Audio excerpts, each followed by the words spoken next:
Un saludo cordial a esta virtuosa comunidad. Seguramente que muchos habrán notado lo que es el cartel de la Semana Santa de Sevilla de 2024. Un cartel que, por cierto, viene a ser el símbolo más significativo que tiene la Iglesia en España en este momento, dada la controversia que se ha generado. El cartel, creado por el pintor sevillano Salustiano García, ha sido revelado en el Consejo de Hermandades y Cofradías de Sevilla. Ciertamente que estamos lejos de aquel momento en el que las cofradías y las hermandades significaban el auge del cristianismo en la muy mal llamada Edad Media. La imagen que hoy nos convoca en este video es ciertamente la de un Cristo coronado con 3 espigas, el torso desnudo, cubierto por un paño y con un fondo rojo. Esto ciertamente que se traduce en lo que es el protagonismo del cartel oficial de la Semana Santa Sevillana de este año, ya que muchos hemos considerado que esto que aquí se presenta es blasfemo. Hemos recurrido al gran sacerdote el padre Luis Chumpen para que venga a traer luz en tanta oscuridad y así saber si acaso acusar de blasfema esta obra de arte tiene sentido. Pero además queremos aprovechar esta oportunidad para profundizar lo que es la importancia del arte sacro. ¿Cuál es el sentido del arte para el cristiano? Por eso, y sin más dilaciones, he aquí este sacerdote que va a exponer detalladamente no solo lo que implica el arte para un cristiano, sino también por qué se puede considerar a esta obra en sí misma una blasfemia. Quiero tomar el ejemplo para dar mi opinión del arte en este sentido. Ver cómo fue el origen, o mejor dicho, la intención del arte cristiano, ¿no? Y tomo las palabras de Dani Cuesta, que hizo un análisis de esto, que obviamente él no se basó justo en lo que se muestra, el torso desnudo y eso, porque él pone ejemplos de otros artistas que sí ponían el torso desnudo de Cristo o la Virgen, tanto de mamar al niño, pero él va a lo siguiente, ¿no? Él va a lo siguiente: las obras de arte cristiano deben de estar impregnadas de aquello a lo que nos referimos como la unción, que no es otra cosa que aquel modo de hacer que mueve a la devoción, a la piedad y en definitiva a la oración, ¿no? Entonces él rescata el sentido. Cada pintura o arte cristiano debe llevar a la persona a lo que es la devoción, a la piedad y a la oración. No toda obra de arte, sea en pintura o sea en escultura, como es en Occidente. Hay que diferenciar aquí un poquito con el arte oriental, cristiano oriental, que ellos usan mucho los iconos, ¿no? Y tiene todo un significado, y el hecho mismo de que a veces no tengan una forma tan perfecta para nosotros los occidentales es porque tiene un motivo. ¿Cuál es la intención? De que en la iconografía oriental lo que nosotros contemplamos es algo sagrado y está en otro plano, no está en nuestro plano ya, está en otro plano. Por eso que los cristianos orientales tienen esto siempre en la mente, y cuando hacen los iconos de los santos, de la Virgen o del mismo Señor, pues lo tienen en ese fin. El icono te debe llevar a la oración. Está en otro plano, está en otro mundo, y por tanto nosotros estamos llamados a contemplar. Por eso que los iconos orientales no lo hace cualquier persona, generalmente lo hacen los monjes, ¿no? Y o lo hacen algunos entendidos, pero que hayan tenido previamente un momento de oración y un momento de meditación, ¿no? ¿Por qué? Porque según ellos, el icono se escribe, no se pinta, porque transmito a través del icono, ¿no?, lo que yo he contemplado, ¿no? Lo transmito para que otros lo contemplen y lo lleven al encuentro con Dios, a la deificación. Por eso que también tienen una duratura al final, o sea, los iconos tienen como fondo una duratura, ¿no? Significa que esta persona, pues obviamente ha sido glorificada, deificada, y por tanto nosotros estamos llamados también a ser deificados. Entonces, lo que dice Dani Cuesta con respecto más que todo al arte cristiano más occidental es que las obras de arte deben llevarnos a la oración. Y otra cosa que dice, ¿no?, mi crítica hacia este cartel no iría tanto en la primera de las líneas que apuntaba, en el sentido de que la gente se puso más, es decir, en la parte donde se escandalizaron por mostrar un Cristo ya más tirando a una imagen, disculpen la palabra, más sexy, ¿no? Más de exhibicionismo que de devoción. Entonces, aquí dice Dani Cuesta: mi crítica si ese cartel no iría tanto en la primera de las líneas que apuntaban, lo que yo me refería, ¿no? Un Jesús muy exhibicionista, sino que más bien se basaría en el hecho de que se trata de una obra que, a mi modo de ver, no mueve a la devoción ni invita a orar. Dice, una pintura que potencia una vertiente que existiendo dentro del modo con el que muchos viven la Semana Santa no es aquella que buscan muchos de los que tratan de vivir su fe en ella. Y es lo que dice. Su crítica es que está mala esta pintura porque esta pintura no me lleva a la oración ni lleva a nadie a la devoción, ¿no? Entonces, ¿cuál es el problema? De que el arte, yo no soy experto en arte, pero reconozco que muchas veces se ha tergiversado y ahora hoy en día cualquier pinturita, cualquier línea, cualquier cosa que hagan es arte, ¿no? Obviamente el arte tiene un sentido y tiende pues a mostrar lo que uno siente. En este caso, si es un arte cristiano el que lo hace, debes tener en cuenta esto. Esta imagen me lleva a la oración, ¿no? Esta imagen ayuda a contemplar los misterios de Cristo y si no ayuda es mejor no ponerlo. Y si no ayuda es mejor traer a alguien que sepa de arte cristiano y que haga un mural que lleve a todos a la oración. ¿Me entiendes? ¿No? Y muchos me pueden objetar, padre, pero se supone que a Jesucristo lo crucificaron completamente desnudo, el paño de pudor fue puesto después, sí, pero también hay que ver que en el contexto en el que estamos, pues a veces se ha sexualizado mucho en algunas cosas del arte que no tienen un fin, por así decirlo, educativo de contemplación, sino más que todo de invitar a la persona a un hedonismo o a un libertinaje. Es lo que yo veo, ¿no? Ver un Cristo así es que qué cosa estamos queriendo mostrar. Un Jesucristo de alguien que tiene una mente abierta, ¿no? Y que por tanto invita a otros quizás a vivir una libertad o una pseudo libertad, ¿no? Incluso afecta a la devoción de los mismos cristianos, que afecta mucho a la fe que nosotros tenemos. Entonces, mi crítica, coincido mucho con Dani Cuesta, jesuita, de que va en ese sentido también, ¿no? O sea, es cierto, lamentablemente hay una tendencia al hedonismo, pero también está la otra tendencia de la falta de devoción y la falta de la invitación a la oración a través del arte. Una de las cosas que yo decía en mis homilías en Cajabamba, porque en la parroquia donde yo estoy, la iglesia, ¿no? Es del siglo XVII, ¿no? Para decirte nomás que la archicofradía tiene 354 años, casi la misma edad de la parroquia. Entonces vemos que hay retablos, hay bonitas imágenes, ¿no? En Occidente usamos las imágenes en 3D, ¿no? Pero muy, muy marcadas, distribuidas en algunos casos para los días de la Semana Santa. Por ejemplo, el Señor de la Caña, el Señor de Huerto, ¿no? Está el Señor de las Siete Caídas, que tiene el encuentro con la Virgen Dolorosa, que son obras de arte, incluso casi como para significar lo que nuestro Señor ha vivido en su pasión, muerte y resurrección. En el retablo mayor está el Padre Eterno, arriba la Santísima Trinidad, está el Cristo crucificado, San Juan con la Virgen, está San Nicolás de Tolentino porque es el patrono, ¿no? Entonces vemos, ¿no?, que de alguna manera en el arte de esos tiempos, incluso del arte virreinal como en Europa, desde que comenzaron a hacerse las iglesias, la intención siempre era el arte tiene que llevarme a la contemplación. Termino citando unas cosas que dijo el obispo de Chimbote cuando nos dio retiro.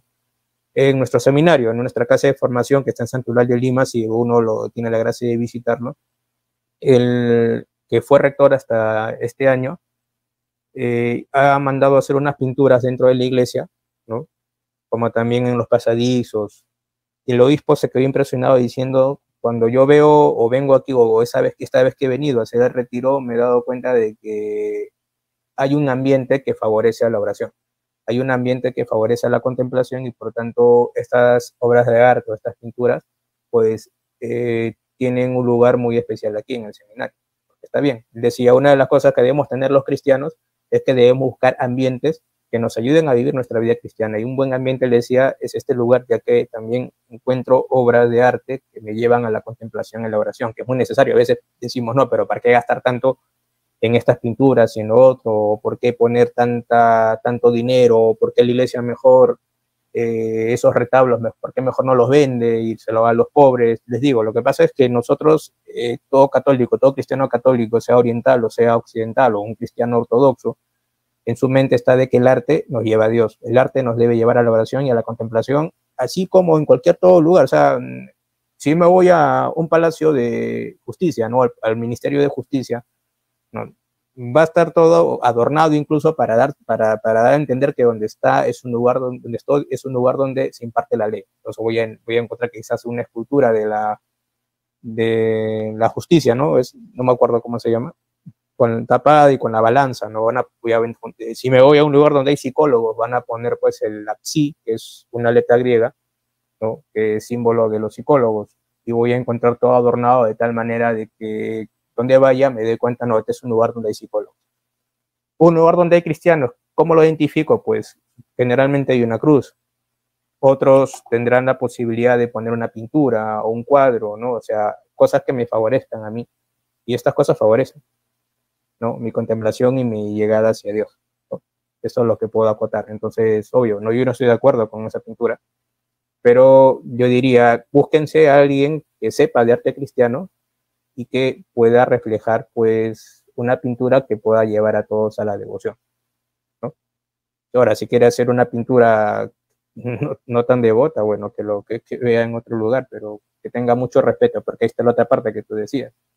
Voy a dar la definición de blasfemia, ¿no? Para que todos tengan en cuenta qué significa blasfemia, porque a veces podemos utilizarlo en diversos modos, sino llegar justamente al esencial del asunto, ¿no? No todo es blasfemia, obviamente. Dice la blasfemia, según el Catecismo de la Iglesia Católica 2148, la blasfemia se opone directamente al segundo mandamiento, que es no tomar el nombre de Dios en vano. Consiste en proferir contra Dios interior o exteriormente palabras de odio, de reproche, de desafío, en injuriar a Dios, faltar de respeto en las expresiones, en usar el nombre de Dios. Entonces dice Santiago reprueba, ¿no? El apóstol Santiago, los que blasfeman el hermoso nombre de Jesús que ha sido invocado sobre ellos. La provisión de la blasfemia se extiende a las palabras contra la iglesia de Cristo, los santos y las cosas sagradas. Es también blasfemo recurrir al nombre de Dios para justificar prácticas criminales, reducir pueblos a servidumbre, torturar o dar muerte. El abuso del nombre de Dios para cometer un crimen provoca el rechazo de la religión, ¿no? Otra cosa que dice, la blasfemia es contraria al respeto debido a Dios y a su santo nombre, es de suyo un pecado grave. ¿Ya? Entonces, es lo que, ahora, si por extensión podemos entender de que esta imagen puede ser blasfema, pues yo todavía no he dado un juicio certero sobre eso, pero sabiendo lo que es blasfemia y teniendo en cuenta el concepto de blasfemia, pues podemos por extensión decir sí, puede ser blasfemia, ¿no? Por la forma como lo representa, ¿no? Por eso hay que tener mucho cuidado, por eso que en los primeros siglos del cristianismo tenía mucho, pero mucho cuidado en pintar a Cristo, ¿no? O ver alguna forma como podían representarlo, ¿ok?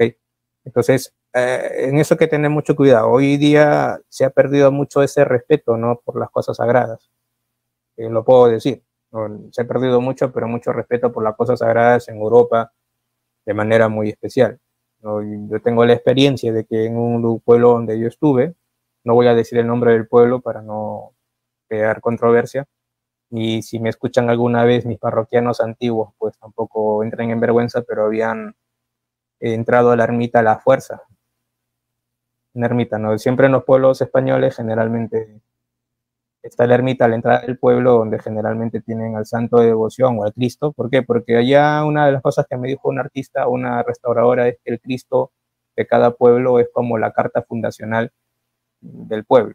Y decía, cuando restauró un Cristo de otro pueblo, porque yo era párroco en 7 pueblos, decía, este es del siglo XIII, siglo XIV, 1300.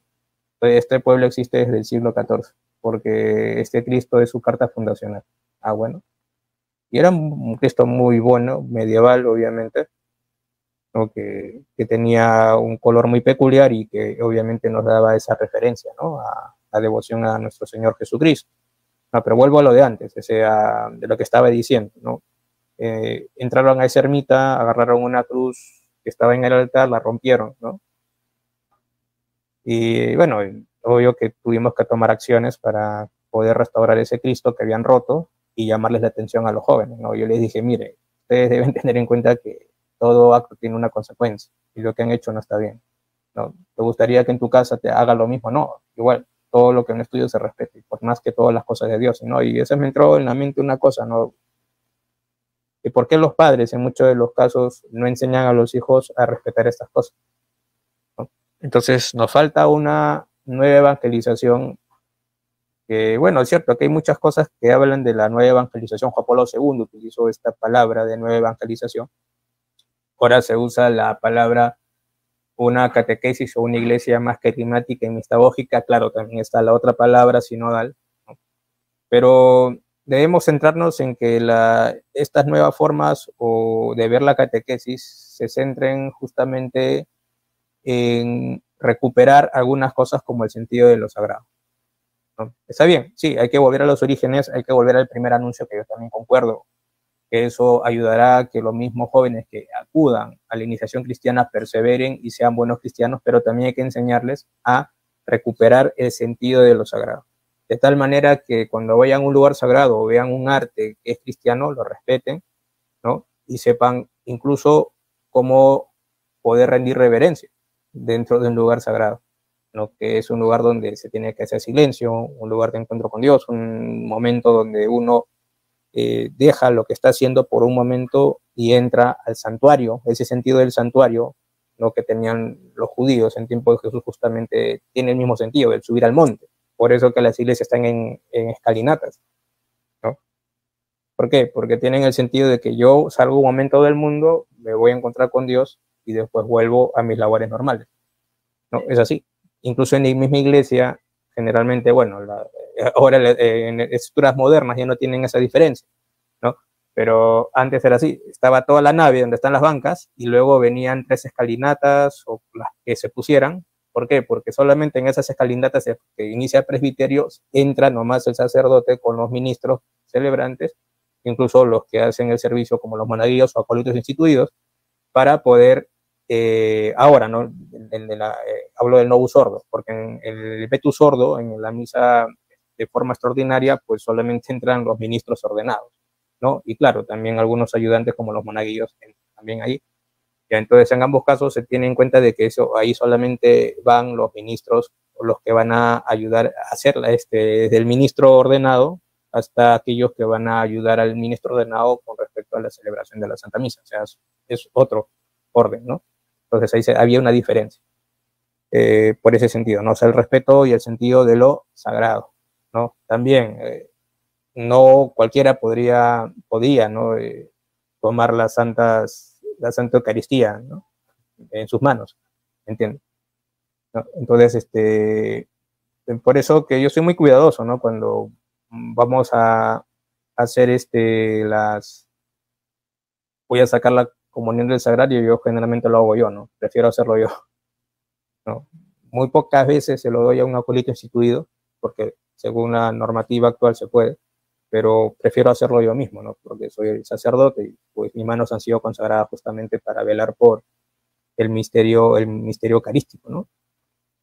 Bueno, eso es lo que puedo decir en esta primera parte.